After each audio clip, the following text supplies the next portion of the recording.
কখনো খেয়াল করে দেখেছো যে বড় হতে হতে আমরা আমাদের ভিতরের শিশুটিকে চুপ করিয়ে দিই?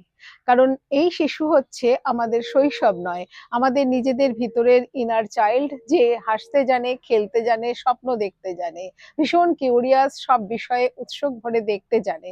তো আমরা কি করি, যখনই প্রেশারের মধ্যে দিয়ে বড় হই, নানান ধরনের টেনশন প্রেশার আমাদের চারপাশে রয়েছে, সেইটার মধ্যে বড় হতে হতে আমরা ভুলে যাই স্বাভাবিকভাবেই, এবং ও চুপ করে যায়। আর তার ফলে কি হয়, যে একটা লজ্জা, ভয়, নিরাপত্তাহীনতা, অসহায়তার বোধ ওর ভিতরে জমতে থাকে। তাহলে পরে আমরা আজকে থেকে শুরু করব 14ই নভেম্বর শিশু দিবস, ইনার চাইল্ডকে যত্ন করতে, তাকে সেফ ফিল করাতে, যাতে সে আবার নতুন করে কিছু শিখতে পারে, জানতে পারে, ভুল করবে, আবার শিখবে, আবার উঠে দাঁড়াবে।